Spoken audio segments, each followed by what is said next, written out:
Hi folks, I'm shooting this at the end of the video, but I'm putting this segment at the beginning. What I'm going to show you is something new that I got. I'm sorry for repeating myself. I had to do it this way because my camera battery died halfway through finishing up the other videos. So I'm linking it all together and starting with the end. What a shot at the end, but it'll be a good beginning. Anyway, I got this new gadget today from Amazon. It's a Norpro Jumbo Tomato Press. It's time to start doing tomato sauce, spaghetti sauce, pizza sauce, etc., processing our tomatoes. Now, if you've seen some of my previous videos, you know that we normally use the Jack LaLanne juicer that we got a number of years ago, and it does a great job.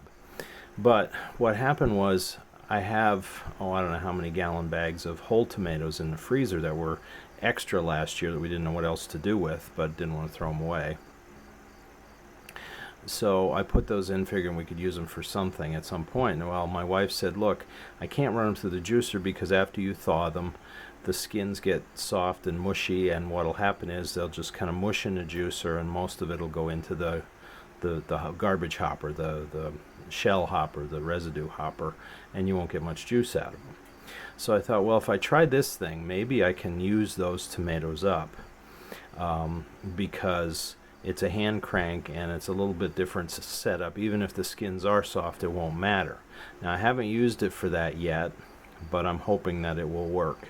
But I decided today, for the first batch of new tomatoes this year to make sauce, that I'd try it. It just came today. Again, it was Amazon. It was like $27. There are a few other varieties, other companies that sell basically the same design, different prices, but I went with the Amazon one because it was a little cheaper, and also adding it to my other order, I got free shipping instead of the typical $6.99 that the third-party vendors charge. So just a heads up on that. I saw a few videos on it. People said they seemed to like it, and so I thought, well, I'll give it a try. It's not that big of an investment. It is not real heavy duty. It's almost all solid plastic, except for there's a steel spring in there, and also a stainless steel mesh grate where the tomatoes are forced through to get the pulp out of. Cleanup after I finished just a little while ago was very simple. It came apart easily. It assembles very easily, just a few minutes to put it together. Very simple. Anybody can do it. You can see it on the website how to do it, on the Amazon page where it was, or there's even some YouTube videos out there too. So in my mind, it's a winner. I don't know again how long it's going to hold up because it's a light duty product. So this is just the first time I tried it. I had no problems with it. It's a suction base, and one of the recommendations I saw in videos was wet the bottom and wet the surface. Now I just put it right on this table, and it was wet, and the suction cup held with that little arm there that engages the suction component of the base, and then the rest just slides on top. Through about an hour and a half of using it, I did, well, you'll see in the video how much I processed, like 3.5 bowls of tomatoes. I don't know what the poundage was on that, but it makes a good batch of sauce. It didn't give way, it didn't slip, it was good and firm, so I was happy about that. Also, a couple other things. I know I started to mention it on the other videos, but I'll tell you in advance. You can see it there later. This little white probe here, or rod here, let's see if I can turn it this way a little bit. No, it's not showing you the component parts. Sorry. This is actually just a ram to push the tomatoes down in the chute to where you're spinning it to crush them up and push them through. You need to do that with that, of course, and it was hard for me to try to show you that with one hand because I'm holding the camera with the other. It was a two-handed process with the crank and that, but it did work well, even though it's light duty. And then here, this little plastic kind of tray thing that sticks off, that's where the juice comes out into this receiving tray. That's a 1.5 quart volume that comes with it, which isn't bad. The pitcher that came with the measuring cup that came with the Jack LaLanne juicer is a quart, so I'm not losing any volume.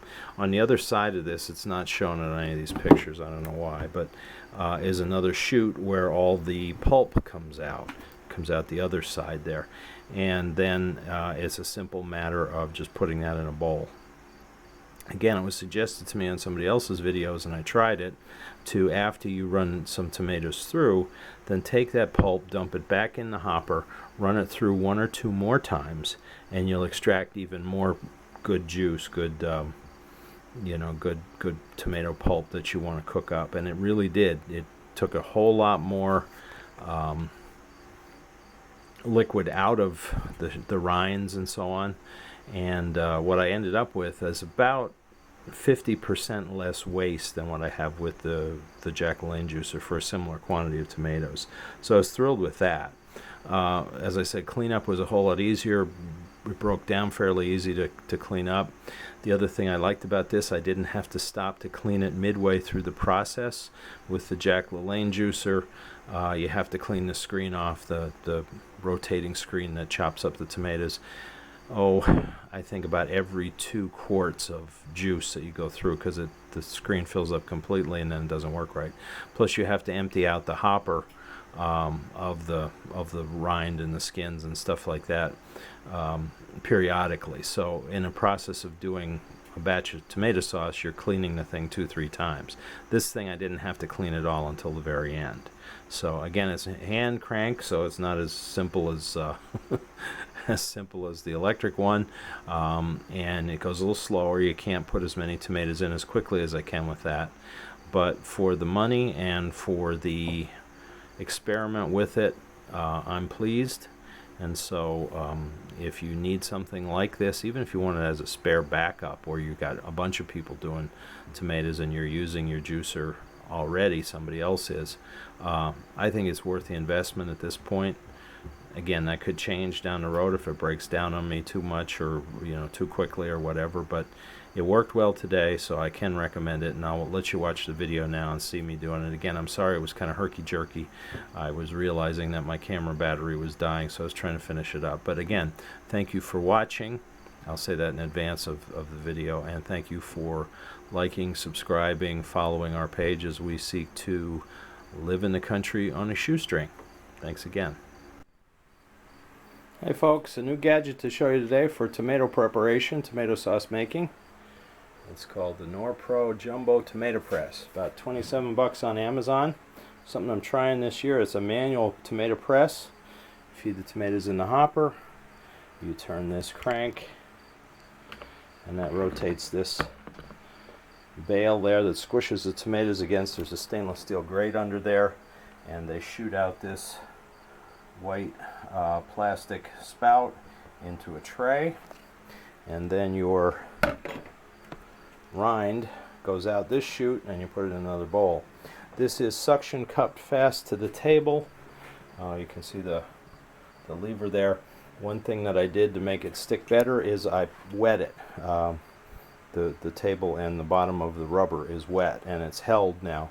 I'm doing about 3.5 bowls of tomatoes. I'm near the end. I wanted to show you it in operation a little bit. First test on it. I think it's going to work out well for us. I don't know how durable it's going to be over time. It's mostly all plastic, but we'll see what happens. Some advantages that this has over our juicer that we typically use, our Jack LaLanne juicer. I like that. It'll handle anything, but you have to clean it every, I don't know, every bowl full of tomatoes, or every 2 or 3 quarts of juice that comes out. The screen gets full of material. You got to take it all apart, clean it, and dump the bin where the rind goes. So it takes a little bit longer with that. Also, the reason I got this too is I have a lot of tomatoes in the freezer from last year. I just cored them and froze them whole because I didn't know what else to do with them. And my wife said, well, that won't work in a juicer, because what happens is when you thaw them, the skins get so soft that it just pushes everything right through. So I thought I'd try this, because it's not going to matter to me if the skins are softer, because it's all going to get squished right through there. And the end result is, I'm going to retain all that anyhow. Now, one of the other things that I learned quickly, and I saw this on another video, to get the maximum use out of this, after you run the tomatoes through and the rind falls down into here, is when you accumulate some rind, run it through a second time. and you get even more juice out. And then I will run it through another time after that, and the result is the amount of waste is about 50% less of what I had with the juicer. So we're going to give this a try and see. I'll come right back to you and show it in operation. Okay, I'm trying to do this fairly quickly because I know my camera battery is running out. This thing took about a whole 5 minutes to put together. It's very simple, the assembly. It just kind of snaps into place. So it's not difficult. You can see online or even in their materials on Amazon. It shows you the parts and how they go together. There are a number of companies that make this same design. I just chose the one from Amazon because it was a little cheaper, and adding it to another order I got free shipping. So, but they're out there. I don't know, I'm going to try to do this one-handed. I don't know how successful I'll be, but I'll just show you basically how it works. So just take a chunk of tomato, stick it down in there like that, and turn the crank. Now, a bigger piece like this isn't going to want to go down too well, so they give you this little plastic plunger to kind of push it down in. This is where I don't know if I can do it one-handed or not. Recording this, because it may not want to go. Oh, there we go. It's going to go down. It pulls it down through, as you can see. Well, it started to anyway. And you can see the pulp coming out here and the juice starting to come out there. Let me squish this down a little more here. See if I can't get it to work. I can do it one-handed. It cranks easy. It's not a problem there. So as you can see, I'm sorry, the camera strap's in the way. I'm trying to do this one-handed. And then let me throw another piece in there too, and then I'll show you running the pulp through again a second time.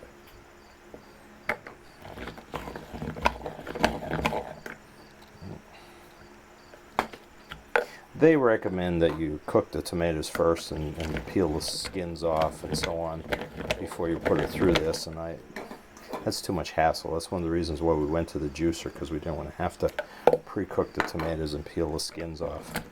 So, but this seems to be doing okay even without doing that. As you can see, the juice is coming out, the pulp is coming out.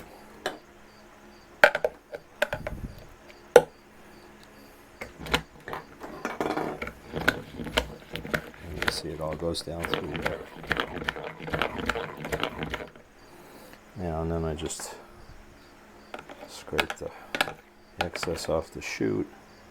And then I usually wait until I have 3 or 4 tomatoes run through so I have more pulp to put in, but I'll just, for demonstration purposes, just dump it back in the hopper again. And I'll come over this way so that you can see just how much juice you get out of the pulp that you've already run through. You see how it's coming out there.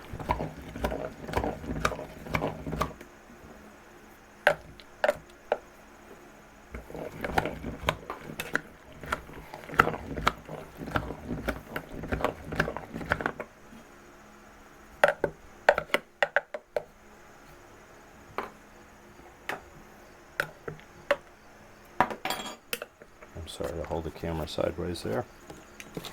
This darn camera lens is always in the picture. I'm sorry about that, but